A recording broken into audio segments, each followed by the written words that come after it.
Thank you everyone for being here for our monthly MOAD open mic night. I'm thrilled to have poet Darrel Alejandro Holnes featuring this evening. My name is Nia McAllister and I'm the Public Programs Manager here at the Museum of the African Diaspora. As we begin, I want to acknowledge the spaces that we're occupying. Though we're gathered virtually, we recognize that all non-native people to this land are descendant from settler occupiers or descendants of those forcibly brought to this continent. Mud occupies the unceded land of the Ramatash Ohlone people, and we pay our respects to the Ohlone people and their elders, both past and present, who have stewarded this land throughout the generations. We encourage everyone to learn more about the native lands that you occupy by visiting nativeland.ca. So thank you again for being here in this space with all of us and sharing in this wonderful evening of poetry. I'm always very grateful to have this community and to find healing and joy through art. And as we've taken this series virtual in the last 2.5 years, it's really been a space for us to share in the range of all of our feelings and our expressions, whether it is joy, whether it is grief, whether it's exhaustion. I know all of us are feeling a combination of these emotions pretty often, but I think we can use this space and we can use poetry and writing as a tool to express ourselves and to connect with one another. So I'm very grateful for all of you, both the new folks who are joining us and the folks who have continued to come over the course of the last several years and really created this space for what it is. So with that said, we always center respect in these spaces. It's a very vulnerable thing to be sharing work in front of other people. And so I encourage everyone, though we're virtual, it is not the same as an in-person open mic, to please use the chat to share any affirmations, any lines that stand out to you, and really engage with the people that are performing. And I want to thank those who've signed up to read. I'll be sharing the lineup in the chat in just a moment, but I'm going to give an overview of kind of the flow of the event for today. So we'll have the first half of our open mic readers perform, and then we have our featured performer, Daryl, who will be reading about midway through our open mic readers, and then we'll conclude with the remaining open mic readers. And I'll be reading out everyone's names to introduce them. If for some reason someone's not in the space when it's their turn in the lineup, we'll circle back if they join us later on. And I think with that, we can get ourselves started. I would like to invite up Norm Maddox to start us off.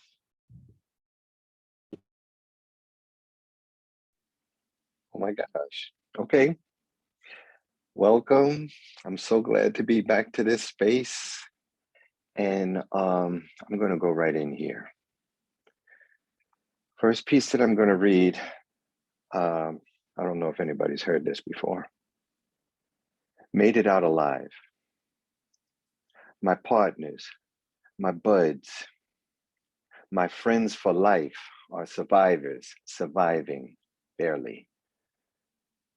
Marginalized by undercover independence, masquerading as reasons, as good as excuses for a plan that had a future with no one in it. Dependent on the success of your last hustle, which didn't keep up with the pace of reality. Classic live by, die by syndrome. Does arrogance make humility harder to fathom? All of us missing some parts, irretrievable, some parts dysfunctioning just fine. Inflexible, too bendable, too many parts disappeared, disappearing, piece by piece, vision by vision, gray to black. Train your dog to walk you to the bathroom. Can't see fingers, read or write words, your bread and butter. No bread to spread buttery words on. How many more applications do you fill out?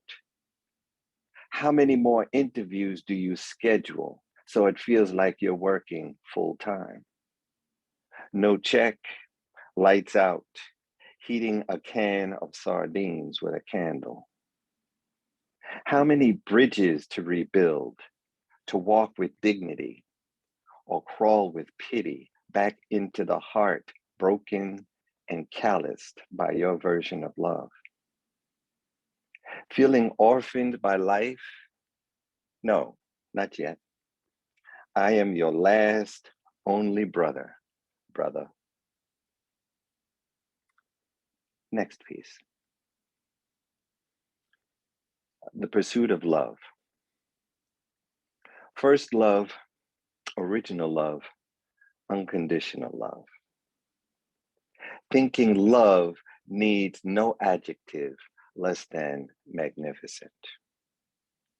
Looking for unconditional is the contradiction. Love does not have conditions. It is not in pursuit of anything outside itself. Mold love to pursue you and land where you want it just right. That category is boxed full of ribbons and bows, scented spaces, wafting memories that don't fit your heart these days. Conditions have changed. Love stays itself like life. It is we that shrink wrap, return to sender because the love didn't fit. Peace. Thank you so, so much, Norm. That was absolutely beautiful. And what a way to start us off. Thank you for being here. Next up, I would like to invite Ibtihal Ahmed. Welcome up to the mic.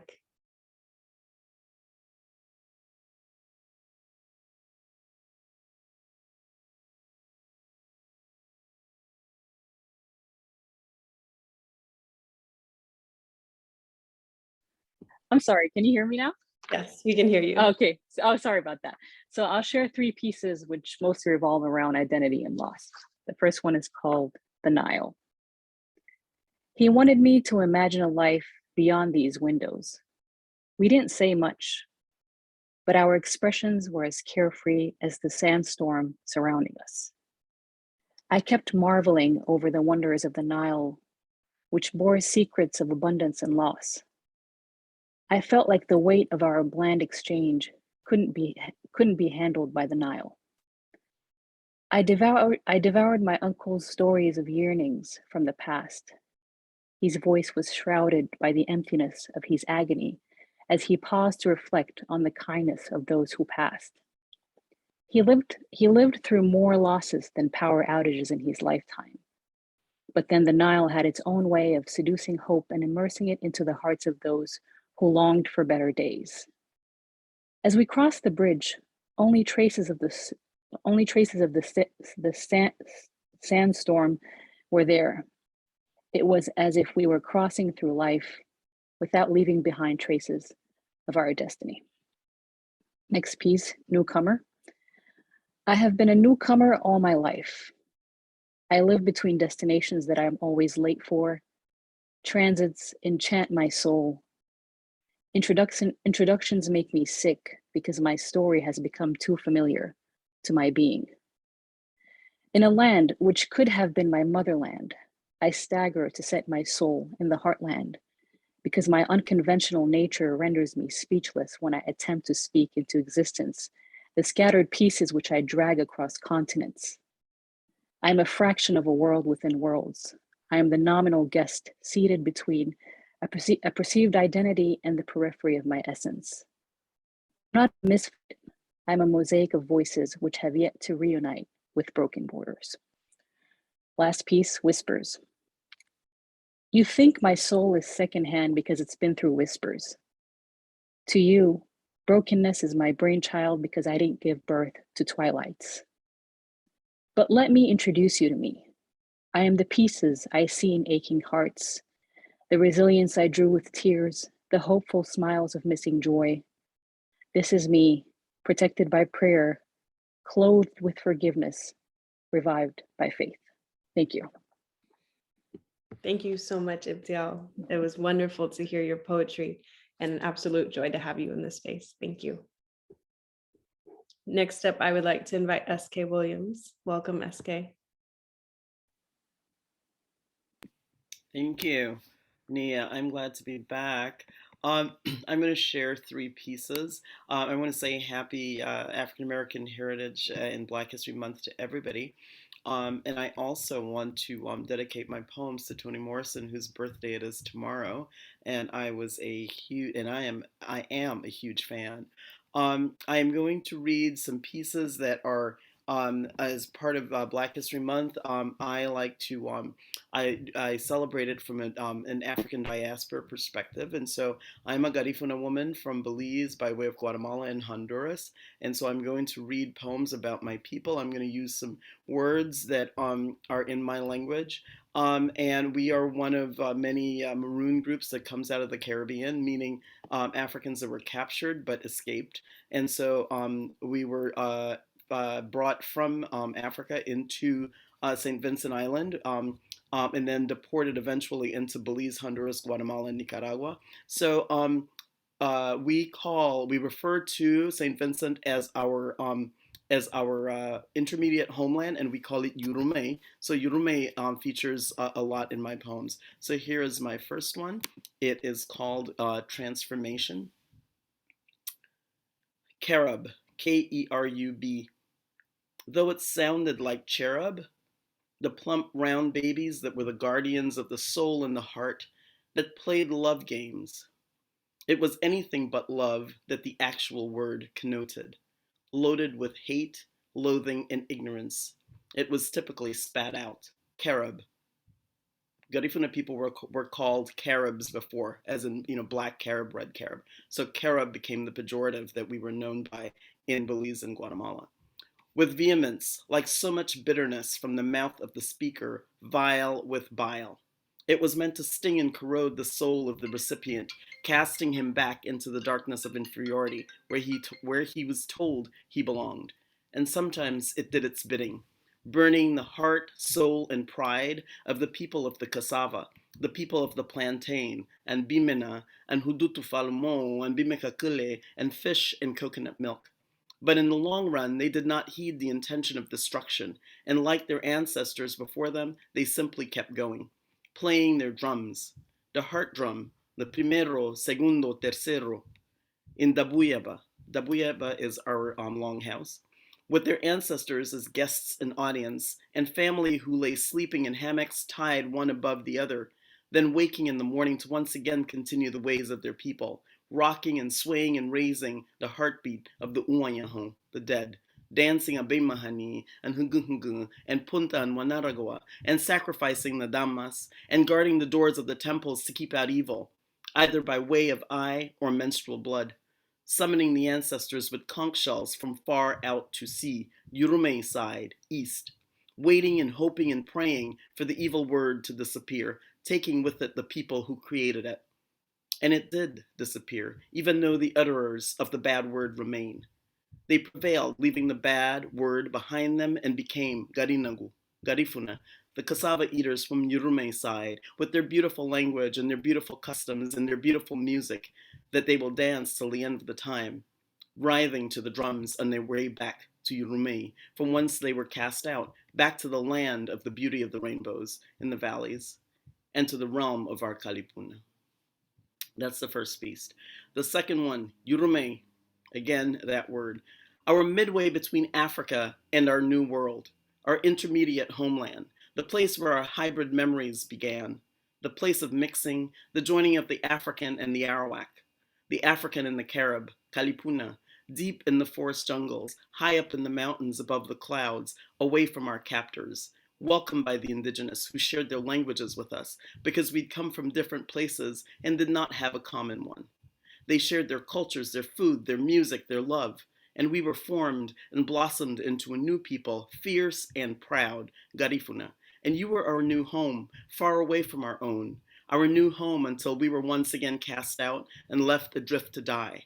But we lived and recreated ourselves again, a new people, in another new land, with a new language and a different culture, but with you still in our blood. You will be forever in our bones and in our hearts until one day we can go home again, Yurume, the beauty of the rainbows in the valleys. We will return with renewed hope and love for the land and the people where the bones of our ancestors lie. My last piece is called Going to the Well, Even When the Well is Gone. for those who came before me and left. I used to go to the well, then it became the pipe, to sit and gossip with the neighbors about who was sleeping with whose man, and so on, before there was running water to the house. I used to use the outhouse or the bathhouse, each with its own unique smell. The shiny flies buzzing in and out of my face, the soap sitting on the side, running against the too long used wood before water came in pipes from who knows where, bringing itself to the house. I used to wash my clothes outside at the creek, at the river, in the big wooden bowl carved by my grandfather's hands. I used to grate coconut and green bananas on the wooden greta. I even learned about the egi. The egi is the large grater that we use for grating cassava. To grate cassava, to sing the work song that goes with it, Leremuhe. I used to listen to the beat of the drum to celebrate Saturday night or mourn the dead whom we'll remember into eternity. I used to live in a house with a roof made of thatch and a floor made of mud that I was proud to sweep clean. I used to have to watch for snakes that would crawl into the roof. I would have to protect the young ones from them because snakes too like the sweet smell, the sweet taste of mama's milk, the milk that would linger on the lips of the young. I used to take my swim in the river using sweet hibiscus leaves for both soap and shampoo and dance in the deep, dark depths with the myths and legends that live there. Ishtabay, Tataduhende, La Sirena. That was when I was a Garifuna girl with my African and native ancestry all tied up into one, and no one knew how and no one cared why until the legends were invented. I spoke Garifuna and English and Creole and Mayan and Spanish all rolled up into one and did not look to research the reasons to parse myself and find differences. That was before I knew I should be different. That was before I came west and learned about race. Now I no longer haul water from the well or go sit at the pipe and gossip with the neighbors. I do not wash my clothes in a bowl carved by my grandfather's hands. And my ancestors, who used to know how to pound the rice and the hudutu and cook the tikini and catch the fish and sew the thatch and go to arabu and cut the cane and sow the sesame to make wangla and dig the cassava from deep in the earth to take it to the egi to make our precious bread and create the songs and tell the stories of the ancestors and weave the baskets and make the brooms and cut and dry the rida and teach the language to the children, and sit on their verandas or in their yards to greet their neighbors who came from the same place at the same time, walking and talking in the same rhythm, to say, Ida biangi namu, which means, how are you, dear? To answer, Uadigati, I am well, and continue the culture by telling us the stories. Those ancestors are gone, leaving in their wake a hybrid culture peppered with Western influence. Now I live in the North with its coldness of culture, of place, of face, where race is a thing we live by, and stories are told in books, not passed on by word of mouth or dreams, trampling upon my Garifuna sensibilities of self, of place, of pace, of race. So I hold on to my oneness with my culture and language and dignity of whom I am, so that when the one who stole the land that was once plowed by red hands hisses to me that this is not my birthright, not my birthplace, that I, immigrant me, has come to take jobs, that I, immigrant me, should or must go home, I can. Because I have a home, a sense of place, a knowledge of races of face and roots, a place at the well. A place that I know will welcome me back with my progeny born abroad, not knowing my language or having my sense of place and home. And I know I can go back and plant my feet in the soil and know that I can yet again call it home, even though the well is gone.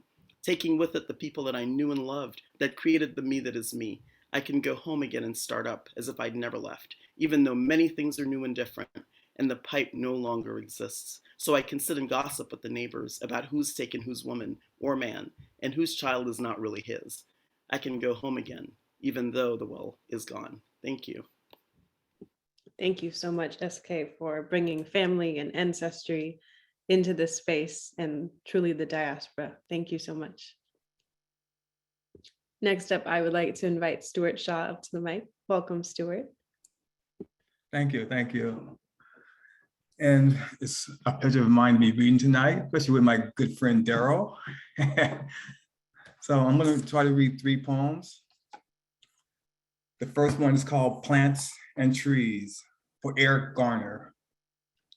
Hardened trunks beating, bearing witness, winsome willows, weeping, withering in winter, yew plums itself, yellow and yawning, sweetly awake, yet blossoms with a yearning for air. Black roots breaching distance, reaching, speaking to other entangled roots. Embrace the oaks they could not save. Breach the streets and sidewalks, cement breathe with the trees, lungs sweetened by oxygen, breathe with him, for him. The plants convene a shebeen, a juke joint, gathering, seeing green spaces open, drink and share stories, tobacco, still holding death. Tight the darkness of oxygen deprived lungs is again disinvited. Stands blue and black in dusky light, while the other plants breathe in, out, empty their bellows, their bellicose lungs into the world. Breathe till the rest can refuse the notion of deprivation, the belief that anything should go without air. Plants and trees. They shoot Black girls, don't they? In memory of Charlena Lyles, killed by police 6/18/2017. They assassinate Black girls on sidewalks, in homes, in overly fertile wet dreams, eye their candid swagger, lick dry lips around white, frenzied passions, hate when their gaze isn't returned. Black girls become pariah, blow up under incendiary and explosive words. Black girls become shamed for carrying the baggage others admire. Black girls heavy with new life die too, a 2-for-1 special. Then it is photo op time when a 2-year-old, knowing nothing of death, climbs up on the dying Black girl body and dresses up in her blood. Black girls sing nursery rhymes, cautionary tales as they die, can still feel the weight. Black girls lose their minds waiting for death. And I will say that when Charlena Lyles was shot, her child was in the other room, and when she was shot, the child came in and climbed up in the mother's body. So, and one more, Running Black Home, in memory of Stephon Clark, shot and killed by police 3/18/2018. Running Black Home. Stand Black, Black and forth, Black up, look Black, push Black. Black out, hold Black, draw Black, throw Black, Black yard, shot in the Black. Double Black, Black talk, send Black, Black off. Get Black, take Black, fall Black, Black down, roll Black, Black burner, shot in the Black. I want my life Black, red and Black, Black the fuck up. I want my time Black, take me Black, caress my Black, Black again, shot in the Black. Black in the day, shot in the Black, Black ground, shot in the Black, Black to zero, shot in the Black. It all comes Black around. Black fence, Black door, jump Black, shot in the Black. Black the way you came, running Black, Black field in motion, Black again. Waiting for the time to go Black. I am Black, I am Black, I am Black. Thank you. Thank you so much, Stuart. It's always a joy to hear your poems, and I appreciate your pieces and the names that you've called into this space with us. Thank you. Next up, I would like to invite Vimbai. Welcome up to the mic. Is it possible to share my screen? Yes. I hope it is. There you go. Okay.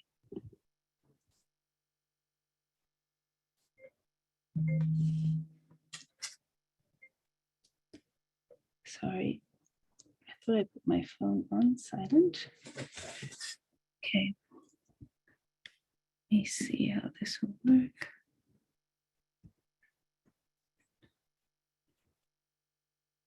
Can you guys see? Okay. All right. I write because I am too lazy to speak, am I? Were my words trapped inside a thin filmed bubble, dare I not burst? Should it leak toxic trauma cream inside of me? I write because I was illiterate emotionally, so I sketch landscapes, word textures, red and lunar, instead of the appropriate feeling words of word cognition users. Lava. That is the answer to, what is it your younger self, the 6-year-old you sees? She, my therapist, has given up on asking me how I feel. Lava, roaring deep below a large crater mouth. Lava, and its heat searing quiet, yet raging potential. Surprise! This slow, viscous murderer lacks in imminent danger. D-Day is delayed so we can profit off of this and turn it into a tourist site. For here I was laid, quartered and splayed, put back together, shipped off to smile with static eyes between panes of airborne museums. This is the description in my chest that no spoken words and or adjacent language can aptly quantify. That is the reason for all my years of unrest, because of all the languages I learned, none of them were mine. And this crater, it is epic. It holds identities entwined in words I previously forgot. It is my ultimate, my beautiful, my dangerous melting pot. I write because I am secretly and wonderfully stuck in my head, making thoughts and patterns out of thought experiments. I write because if I speak them out, I'll speak them out of time. And if I speak them out loud enough, I'll speak myself into exile. I write because I know the future, and that is how I create it. I write because if I don't, they'll say I never said it. They'll round me up, set me alight, and render me gaslit. Another sad, charred heretic. How tragic. I write because this is justice to my nervous system and evidence that I write. I write because I am a writer, and that each word written is art, which makes me immortal again. Entitled, The Reason Why That I Write. That's the first time I've done that. That's the first one. Let me just move these out of the way. This one I wrote in Joshua Tree yesterday. I love you in formulas that make the breath that hovers above our mouth before we kiss. I love you in the giggles, trapped in uncomfortable bubbles, lodged precariously behind my heart. You love me into the most awkward spaces and into secret corners I did not know could laugh or were prone to various kinds of tickles. I love you in quicksand scenes at the back of my eyelids every time I blink snippets of our day holding hands and other sweet highlights, plus a longer montage of my favorite parts, which I savor while I sleep. I love you in the suggestion whispered by the desert wind that makes me smile because you are oh so silly and you annoy me and you make me want to be kind. I love you like the contrast of moving from cold leaf shade to open warm sun and in the lingering of my body's attempt at thermoregulation. I love you in the anticipation of a phone call message, beep, a phone call, message beep, or the request for a next date, but mostly in the recurring gifts I keep wanting to give you. Our love is like a baby's limbs that yawn and stretch the womb. It protrudes in all amorphous bulbous peaks and hints at the brewing of a gentle volcanic concoction. I love you into more beautiful confused expansion because the inside of me feels bigger every time we part and leave the other. Entitled How We Began, and this was inspired by stories that I was with couples that we were staying with. We all told the stories of how we met and how we fell in love. And then this is the last one. This one I wrote this morning, actually, inspired by some interesting stories. Graceful swan stretched, vampire exposed neck, without a single broken line. Into my crevices, you make a cave. Nosedive into a clavicle pool where magic scents accumulate. You drown willingly and blissfully from a chronic inhaling addiction. There are not enough orifices on you to imbibe all of me. You drain me, weaken me, and recharge me simultaneously. My grand parasite, an ultimate front pack battery. What is it about my neck that calls you home to a lull-inducing, intoxicating death, overdosed in a plush and cushioned hell that hovers magnetically above my chest? Debilitating pleasure groans dissolve all previous off-limit agreements to never fall in love, to never touch, to never kiss, or let the tongue explore the taste of those parts. Despite our best efforts, all is foolishness. We keep conveniently forgetting to tell ourselves that nose to neck skin diving is deadlier and more intimate than sex. Entitled, The Fatal Consequences of Cuddling with Your Special Friend.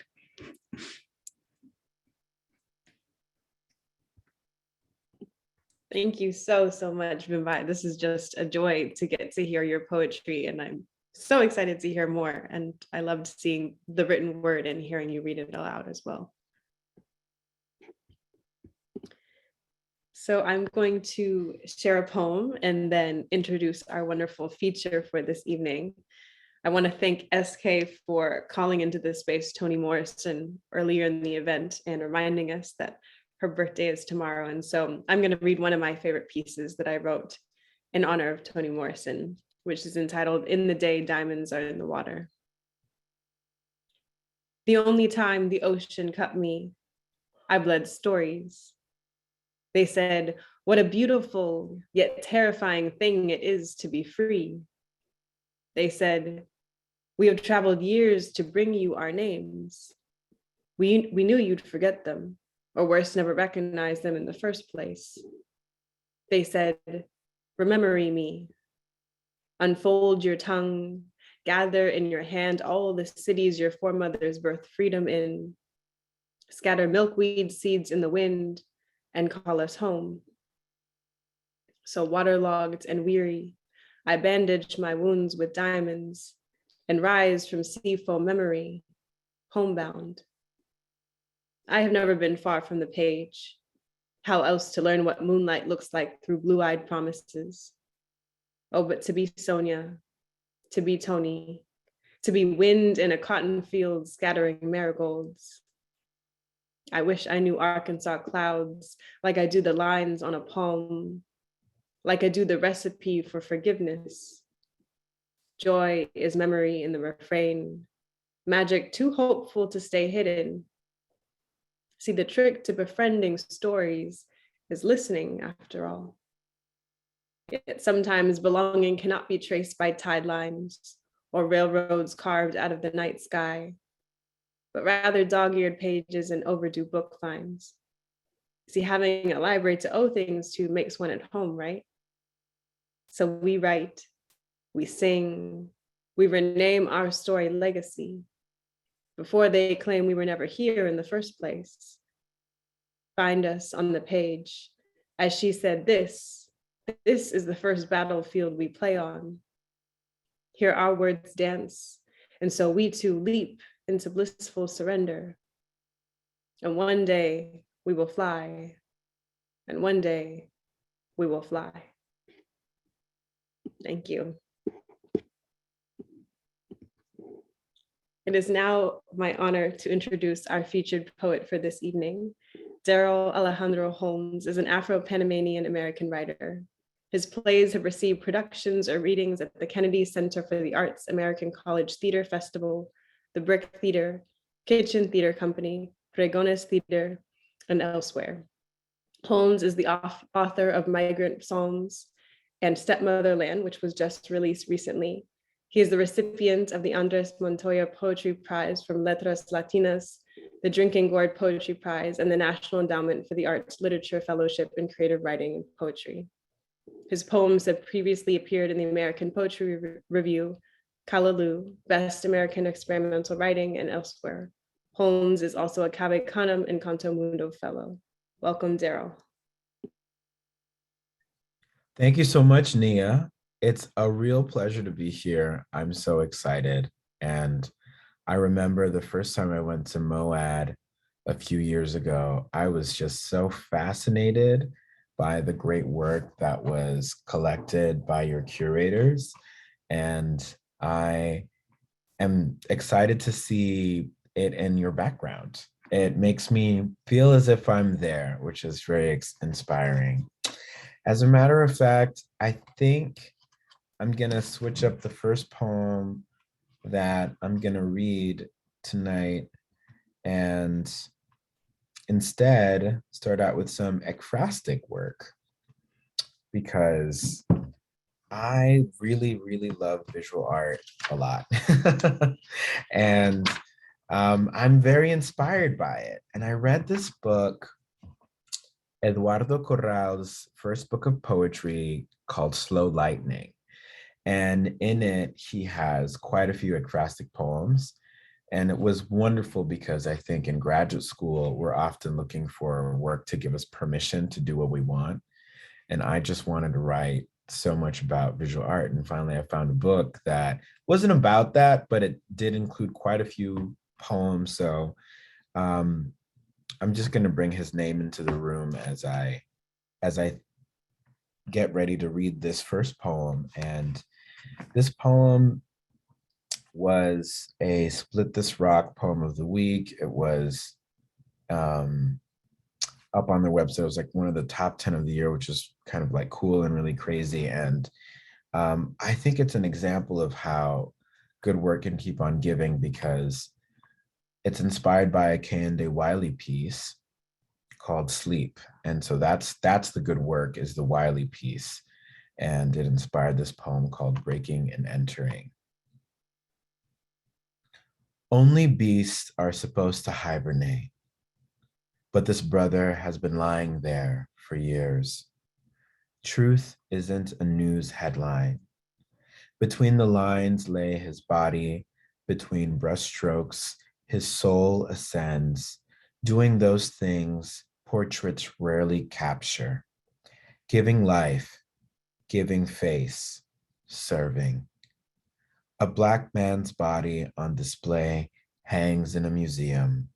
He appears wrapped in a bed sheet covering his private parts as if he was a sexless Christ. But perhaps it's just respectful to cover a dead man or to give him wings. Any better burial than the other brothers got, those over there just left on the street. So I'm sorry, I got choked up for a second thinking about all the things that poem's about. So in that spirit, I'm gonna read the next poem is called Ferguson, USA. And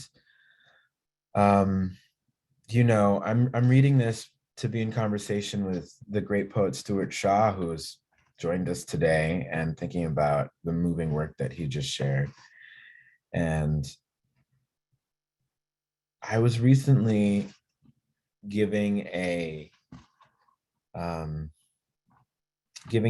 chat at the Writer Center and was asked about all of the references in this poem. And I realized that as the world was witnessing the Black Lives Matter movement, and I was trying to process all of these videos of anti-Black violence that we were all exposed to during that period, I had turned to a lot of African American literature and music as a way to process, as a way to think through, and as a way to feel in community with my community and thinking about what was going on. You know, I always think of state-sanctioned violence against Black bodies as not even just something that's based within the US, right? They say that the worst of these cases, statistically speaking, is actually in Brazil. And there are countless examples of a sort of apartheid resulting in violence, you know, all over Africa as well. And, but I can't help but still turn to Tupac Shakur, who appears in this poem. I can't help but turn to Lorraine Hansberry and Langston Hughes. I can't help but turn to Billie Holiday, who also, you know, there are echoes of in this poem. And I wrote this poem also thinking about hand games that kids play, you know, in school. Miss Mary, Mac, Mac, Mac, all dressed in black, black, black. in a way that's something universal, but I'm really familiar with the Black tradition of those hand games. And so all of those things are at work in this poem. Ferguson, USA. When life gives you strange fruit, you make a sweet champagne, even though to make brew, you have to pay in spades. You take the fruit's strange juice and pour it in a cup. Eat the promised produce like raisins in the sun, or let it hang there, ripe and plump, for crows to pluck. Let juice ferment to wine, swill it around for luck, wrap it in paper bags, drop a few in an ice pail, and make your own price tags. Sing out, nutcrackers for sale. And when that cop appears, offer him a cold cup before he sees your fear and tries to lock you up. When white boys are chugging and keg standing the split, when white girls are crying to get another hit, and even their parents are addicted to it. Do you have a permit to sell this strange fruit shit? The cop asks you before. He takes a second swig. This time he sips and tastes ambrosia in the brew and sees that he could make the same of me and you.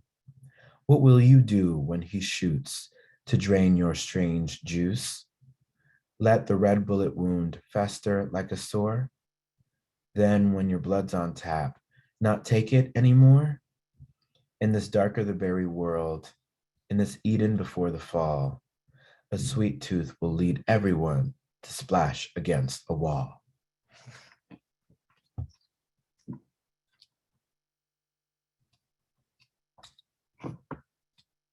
I am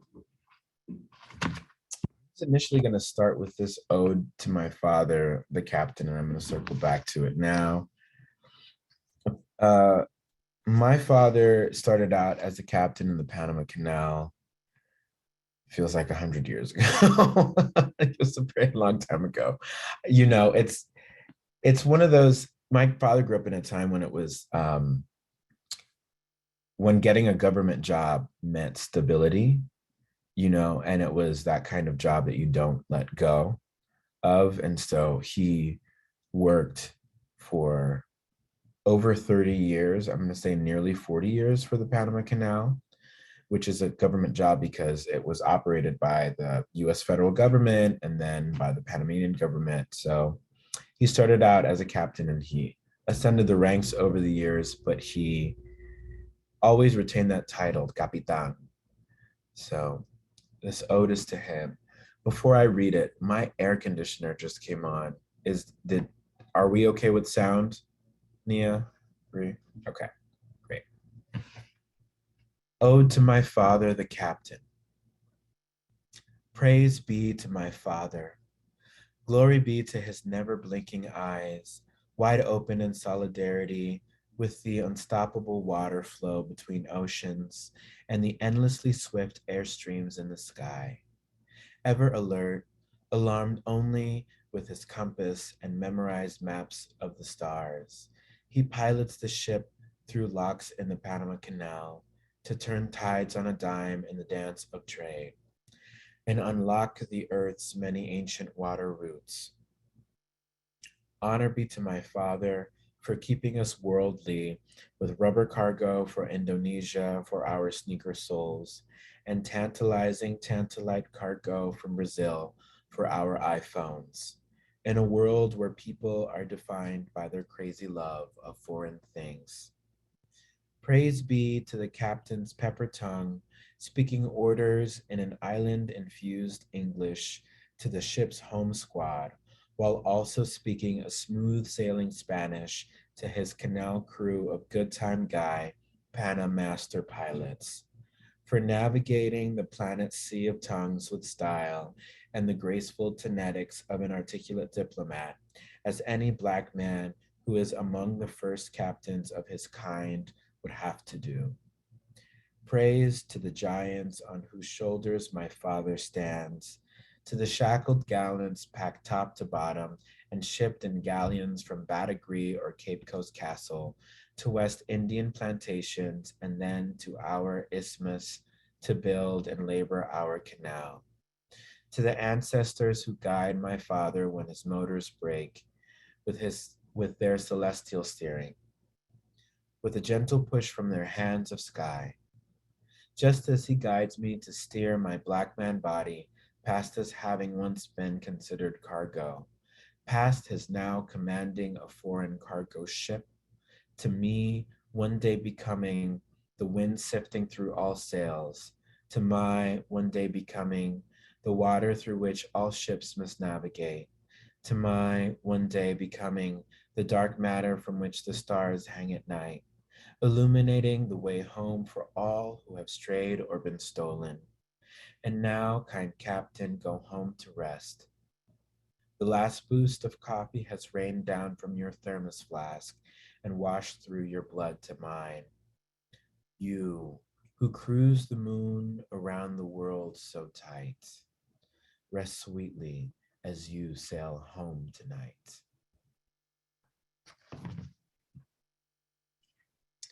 So also in that poem are some echoes of Lorna Goodison. Everyone should check Lorna out. She is now, I think, the former poet laureate of Jamaica and a Griffin Poetry Prize winner, which is, I think of as Canada's equivalent of the Pulitzer. Canada probably thinks of it as like the original Pulitzer or something, I don't know, whatever. But, you know, shout out to Lorna. Lorna Goodison was also on faculty at the University of Michigan when I was a graduate student. So I love her work. And I was walking through in between some buildings on campus one day, and the temperature was maybe like 3 degrees or so, which when you live in Michigan and the winter is just really bad, you just have to get used to it. You can't stay inside forever. So I was outside going, I don't know where, walking, I don't know how fast to try to get out of the cold. And I ran into Lorna Goodison, who was in this like huge faux fur coat that looked super comfortable. And she just seemed like cool as a cat. And, you know, this is a Jamaican woman I'm talking about who's like, not about the cold, but was somehow managing it well. And I said, you know, how are you dealing with this? And she said, chocolate. And she put in my hand a piece of chocolate with some like pepper in it. And it was like magic. And so now whenever I have a very cold day, I just take a piece of chocolate with me. And somehow we make it through. This, you know what I should read actually? With that in mind. Read this poem, Bread Pudding Grandmama, and it's dedicated to my grandmother who taught me how to make bread pudding one day. And then when I asked her for the recipe written down, she said, why do you need it written down? I just showed you how to make it. And she said to me, if you want it written down, then you need to go and write it yourself. So I ran upstairs and I wrote down the recipe and this poem came out. Bread Pudding Grandmama. We crack open the coconut and mix the fluids of el coco with cow's milk, like I mixed words with grunts and moos when speaking with my childhood fable friends. My grandmother teaches me her recipe for bread pudding when I come home heartbroken from high school. Together, we bake everyday pains into guilty pleasures. We mix torn apart bread loaf backs into the batter, always mixed in a ceramic bowl, and watch them move like tectonic plates. I turn the earth at force with my spoon like turning through stages of teenage rebellion, where nothing stands firm beneath my feet and my mind like bread is an uneven sponge. I add in brown sugar to taste, she says, and eat some as we bake to feel better about being called a brownie today in class. A little glucose for her day of tasting tears that run down her cheeks as old age runs with my grandfather's mind. We add white sugar, then vanilla, no almond extract unless her monthly check has come in time. If it hasn't, our palate will taste a richer sweetness. The soulful truth of Caribbean cuisine. Almond absence brings the vanilla out more. Our hands mush together our pains with a few grains of salt. For style, she says, with a few slices of butter, the secret to life, in each mixing bowl. I'm the darling grandchild, her favorite, I believe. At school, there is trouble, and medication for her is expensive. So we make bread, bake bread, the sweet kind to satisfy our appetite. She digs from the bottom of a jar for fruits soaked in wine. Only the best ones, we add this last. This is what gives it that taste, man. Any liquor is all right. She talks, I smile. 86 years old, I believe her old hands and weak eyes, but strong legs and big smile. We empty it into the pan, bake it and trade our worries for the aroma. We breathe in the perfume of hard work on a hot afternoon, forget that children can be mean and that with wisdom comes age, but with age comes ailment. Bake for 1.5 hours and devour. My grandmother, you know, as I was reading that poem, I was remembering her. She died sadly a few years after I wrote that poem at age 90, which is, you know, it was a blessing for her to be alive that long. And I remember her saying that she never thought she would live to see the day that a Black man would become president.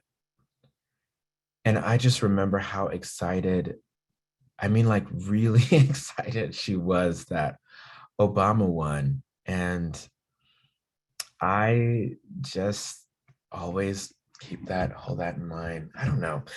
I don't know why that just came into my head, but it did. So I just wanted to share it. So this poem is called Praise Song for My Mutilated World.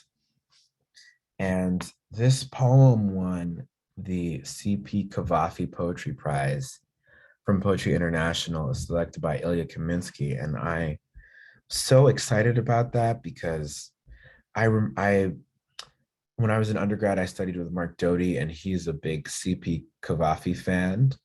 And so I learned about his work through Mark. And then when I was an undergrad, I was obsessed with Ilya Kaminsky's Dancing in Odessa, his first book. Everyone should check it out. So it just felt really special to win this prize.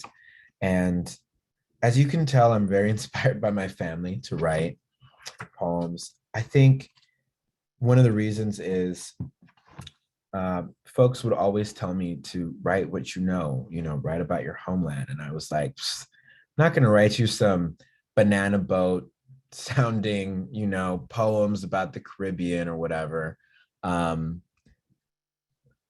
was just like, I'm so much more, and I'm gonna do something else or what. I was very resistant. And then I started writing about love. And then I started writing about longing, and I started writing about things that I missed, things that I wanted to remember.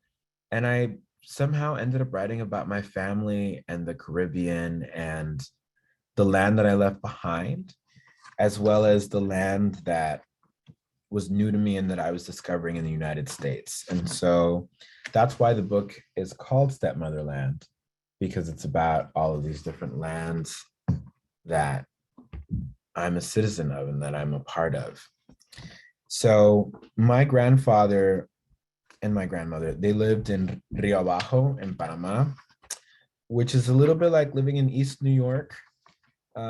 If you know it, maybe it's like living in Oakland. I don't know much about Oakland, but other than that it's the place to be. Anyway, I grew up right after the fall of Escobar, and when there was still a lot of narco stuff happening in Panama and in the region. And I don't remember a lot of it as a child because my grandparents were just invested in preserving my childhood. And so even though there were, every day I would turn on the news, or we would get newspapers at the house, and there would literally be dead bodies on the cover, and drugs and money, like just all this narco stuff in the environment. My grandparents would throw a dance party in the living room and would bake me cakes and lots of soup. And those are the things that I really remember from my childhood. And it's interesting to look back and see what the context was. So I wrote this poem thinking about my grandfather and some of what that was like. Praise song for my mutilated world. Ode to the Japanese radio oozing hot tunes in the hot afternoon of my childhood at age 4 in La Ciudad de Panama at my abuelo's house. Ode to the Black women made of air and imagination who Pito and I danced with in his living room. In La Rosita, the rosy part of Rio Abajo, known for turning bullets into blooms. Ode to La Olwa Brás, the early 90s Brazilian siren in Kaoma, who seduces us into dancing with our dream girls and away from the bullet-bitten bodies plastered across the front page of La Crítica News. Ode to the famous mulatto melody howling from the bellows of the accordion on the record, and to the Portuguese words I pronounce in near Spanish as I try to sing along to the forbidden dance song. A recordação vai estar com ela onde for. A recordação vai estar para sempre onde for. There isn't much forbidden in my family, except piedra and hierba and the tiroteo from their trade. There isn't much forbidden in my family, except pistolas y secuestros and chanchudos y corruptos who have become piedra slaves. Pito and I saved the negras in our arms from piedreros, drug dealers, and the cartel with our moreno swing hips, dips and spins to the 2-beat carimbo drum rhythm, stronger than the pulse thumping through my little boy body, until I can't tell the difference between my corazón and the radio's tong-tong, until our dream girls become our real women, until we've praise danced our world back to being one that little brown Black boys like me can believe in. I am going to close tonight with this poem. I don't know if everyone knows this, but you should know that Rihanna is pregnant. Does everybody know that? Yeah, great. It's like come across my Facebook and other social media timeline like literally 1,000 million times. And I'm happy for Rihanna. I love Rihanna so much because I think of her as a member of the West Indian diaspora, like I am, and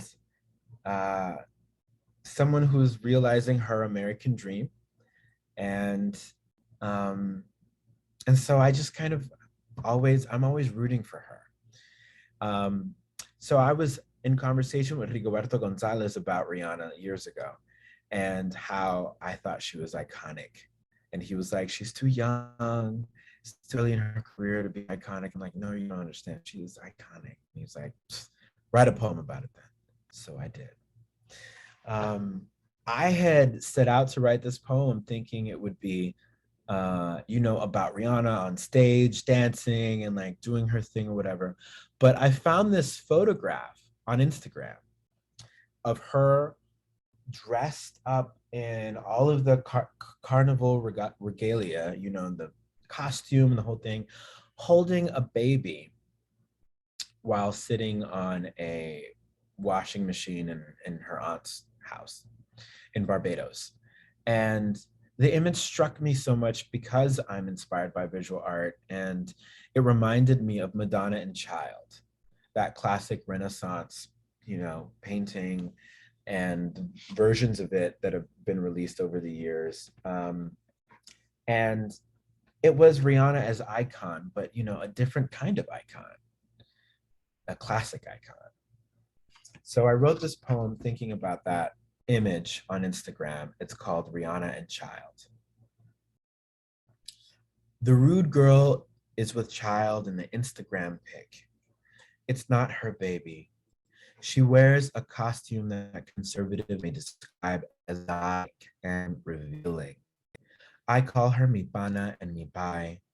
The baby pulls sequins off her bustier, but she's not afraid she won't shine. I was raised by her kind. She shows us how to celebrate carnival as a hashtag bad girl goddess, tantalizingly hashtag wifey material, playing a benevolent stepmother with hashtag MILF appeal, taking a break from dancing to hush a child in her auntie's laundry room. Over 500,000 followers like this portrait of Rihanna as the Black Madonna. In it, her voluminous hair is a halo, her shiny headdress is a crown. A beaded curtain frames her as a domestic deity with a washing machine for a throne. Her breast sits ready to be clutched for comfort by the bawling majesty in her arms. Over 500,000 followers hail woman for nestling babe against her bejeweled bustier. Millions more were raised by her kind.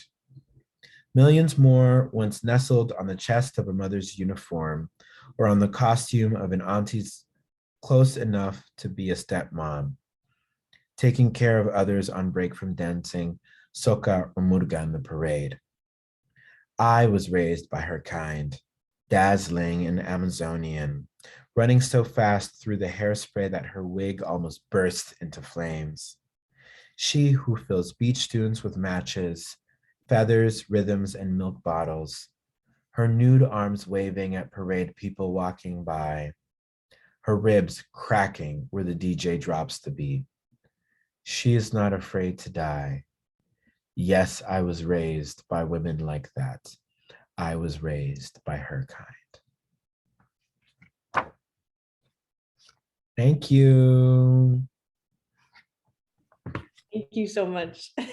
That was absolutely wonderful. I loved hearing all of your work, and I'm so excited to also read your book and find so much more poetry in there. Before we continue with the event, I always like giving our featured poets a moment to share any other upcoming events or things that you want to plug. Obviously, please everyone go buy a copy of the book. It is available at Moad's bookstore. But the floor is yours to please shout out any other ways that people can support the work that you're doing. Yeah, absolutely. Well, I'm so excited to drop a link into the chat here that lists upcoming events that I have coming up. And one of which is my book launch. My book launch is going to be on February 25th at 9:30 p.m. at the Green Room 42 at Yotel in New York City. It will also be streamed online, so you can watch it from wherever you are in the world. And the event will include performances by singers, actors, other kinds of musicians, and me. The event includes Broadway performers, we've got some TV actors, and we have some surprise guests. It's going to be a lot of fun, and I think it's going to be well worth this managing your Zoom fatigue. So if you can make it, please check it out. And I'm going to drop a link to there's a little ad for it in Poets and Writers. So here's a link to there. You can find more information there. And one of my colleagues at Medgar Evers College in Crown Heights. Donna Hill and I will be reading with J.P. Howard at Weeksville in a few weeks. That'll be in April in National Poetry Month. Donna is actually here today, so I just wanted to do a quick shout out to Donna Hill. Everyone should check out her writing. Her work is incredible. And I think one of her novels was re-released, and she's got a new one every year, and 4 of them have been turned into movies. Everyone should know about Donna Hill. So just wanted to do a quick shout out. Yeah, and JP is incredible. So thank you, Nia, for this wonderful opportunity. Thank you, audience. And I'm excited to hear all the other poets on the open mic. It's got my juices going. Hey, the Bay. I'm glad to be in the Bay. It's so cool. All right. Amazing. Thank you so much for sharing those links. And I'm very excited about this book launch. Sounds like it'll be such a treat. So very excited for all the things coming for you. With that, I'm going to introduce our next few readers in our second half. I would like to invite up Wendy Thompson. Welcome, Wendy. Thank you. So this poem, it's titled "The Carquinez Bridge is Now a Boundary," and it's written in 3 parts. 1. Somewhere a Black man is feeling attacked by a Black woman who is pointing out that he isn't treating her with common decency. Somewhere a Black man is feeling attacked by a Black woman who is holding him accountable for being inconsistent. He will ghost her as his counterattack. 2. Get on I-880 North. Use the right-hand lane to merge onto I-880 North via the ramp to Oakland. Keep left at the fork to stay on I-880 North. Take exit 46B to merge onto I-580 West, I-80 East towards San Rafael, Sacramento. Continue to follow I-80 East. You will feel as though you will remain here forever. Cross the Carquinez Bridge, over and over and over and over and over and over. Take exit 32B to merge onto lane. Feel your fingers tighten around the steering wheel. You don't know if he's talking to other females online. You don't know if he's using you to rebound from his baby mama who packed her shit, left him, and took the boy.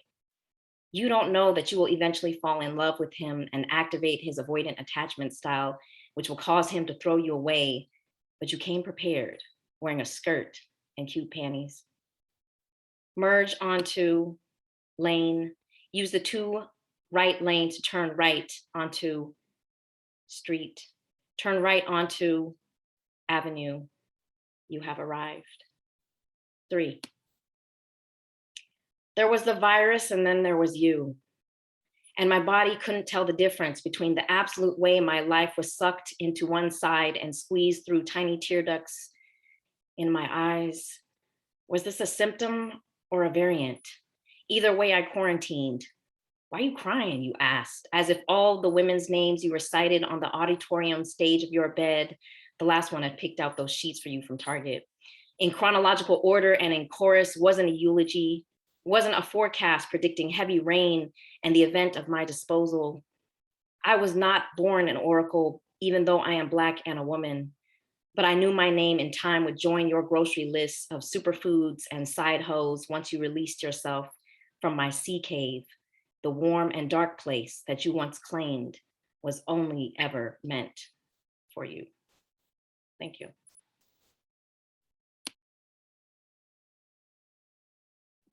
Thank you so much. That was absolutely wonderful. So exciting to have you in this space. Thank you. Next up, I would like to invite Raymond Nat Turner up to the mic. Welcome, Raymond. Okay, I'm unmuting and unmasking or whatever. Okay. Okay. Okay, I think I have one piece for tonight. If I'm not mistaken, the US just got out of Afghanistan a few months ago, I think. or was it last year or year before? I don't know. But anyway, this is called Pentagon Pimps Keep Pimp Slapping and Kicking Us to the Curb. Money, money, money, money, money, money, money, money, money, money, money, money. War is the answer. What was the question? Don't I protect you from the Pacific? Don't I protect you from the Atlantic? Don't I protect you from crazy Canucks coming down and stealing our drugs? Don't I protect you from Mexican rapists and murderers on their way to work every day? Don't I protect you from Al-Qaeda? Don't I protect you from AQAP, Al-Qaeda, Arabian Peninsula, and associated forces? Don't I protect you from ISIS and ISIL? Don't I protect you from Boko? Yeah, Boko Haram. Don't I protect you from the bear, panda, red sun, the fellow with the funny mustache, the black shirt, bald-headed fella? Don't I protect you from the Haitians, Hondurans, and Guatemalans? Don't I protect you from Black Lives Matter, Antifa, the Palestinians, Taliban, and Pakis? And didn't I blow your mind the time I whacked Ben for you, baby? That's why you got to keep my patriotic pockets looking like they got the mumps. Baby, that's why you got to get out there and get my money by the 15th of April. Baby, weren't you kind of sweet on the Drone Ranger when he blew in from the Windy City with regime change you can believe in?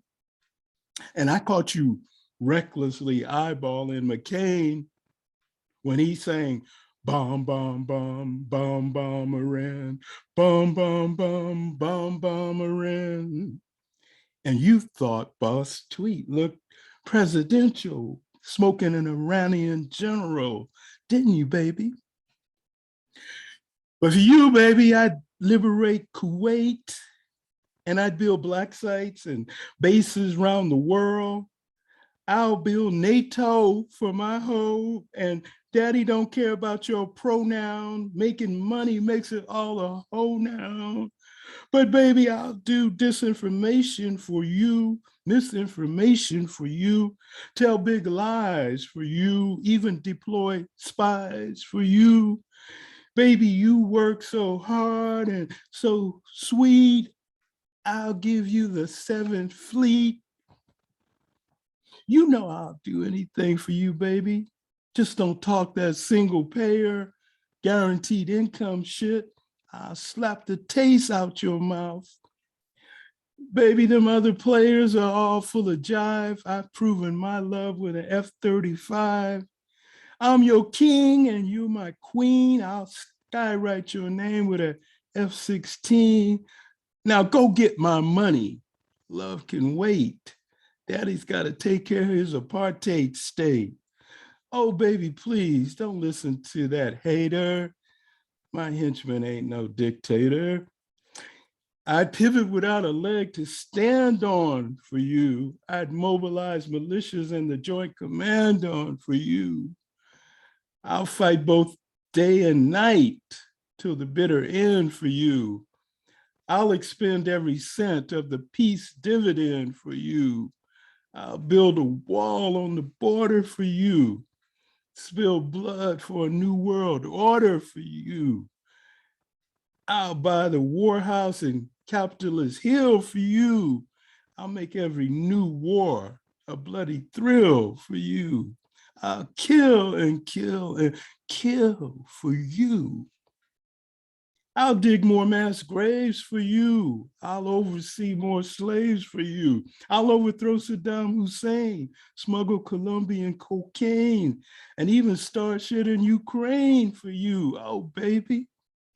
Darling, I'll break all the rules for you, keep extracting fossil fuels for you. I'll sing like Etta at last for you, even set off a nuclear blast for you. I'll protect our way of life for you, even create world strife for you. I'll drop a cluster bomb for you, a bunker buster bomb for you. Oh, baby. I'll apply sanctions worldwide for you, forever pick the white side for you. I'll shout USA chants for you, bomb water plants for you. Oh, baby. I'll destroy wildlife and coral reefs for you. I'll even inflame ethnic beefs for you, oh baby. For you, baby, I'll export death and violence. Don't go changing your lamb-like silence. I'll do massacres, bombings, and assassinations. Just keep sending me those big subsidizations. We can't wait for the smoking gun or mushroom cloud. Baby, just close your eyes and follow the crowd. Baby, I spend more than the next 10 combined spend. And each night I pray to God, the spending never ends.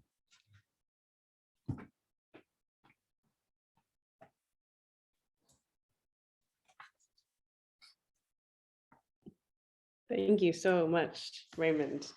Always a treat to have you on the mic with us. And to close us out, I would like to invite the wonderful Abacha up to the mic. Welcome, Abacha. Wow. What can I say? Wow. You know, Raymond, I love you madly. And Daryl, tú eres un gran poeta majestuoso. You know, I'm in heaven. You guys have been awesome tonight. So I got a couple for you. This one, I'm gonna have to, because I just wrote it, and so I'm gonna have to look on it. This thing here, I'll be right. It's called Canto Del Sueno Realizado, and or I sing about a dream come true, because you know, a lot of us seem to have forgotten that if we had talked about being a proud Black woman, that we could have actually gotten killed for it. So anyway, so this is Canto de un Sueño Realizado.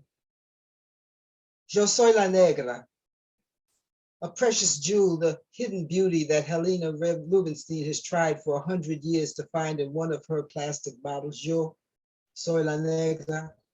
Mine is the smile that has driven whole populations insane from Dar es Salaam to San Juan, from the world's wealthiest palaces to the poorest of slums. Yo soy la negra. I am the gentle fire they tried to drown in all their disguised lies of individuality and unasked for gifts of chains and slavery, only to discover that my soul is not a bargaining chip and my courage is non-negotiable. La negra soy yo. Today, tomorrow, and yesterday, always and forever, eternamente indominable. I am the doer of the mother of dreams, the giver of life to the love of life, the giver of birth to the love of life, this earth and our children's freedom. Una joya preciosa soy yo, an army of one inside an army of truth-bearing Amazons, a blossoming army of millions, and we're coming Black. Sí, sin duda ella soy yo, proudly and beautifully Black, an inescapable fact, and like the darkness of the night sky, there's absolutely no way that anyone can negate that.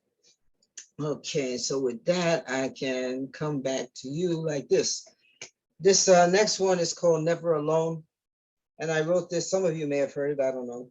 I wrote this as a result of listening to someone crying about that we can't do anything by ourselves, forgetting all of the folks who have done stuff by themselves and changed our world. So this is Never Alone. And if you don't recognize any of these names in this, then you need to do your homework. That's your homework assignment. One of the things that I will let you know, La Bomba is the most African form of music and dance in Puerto Rico.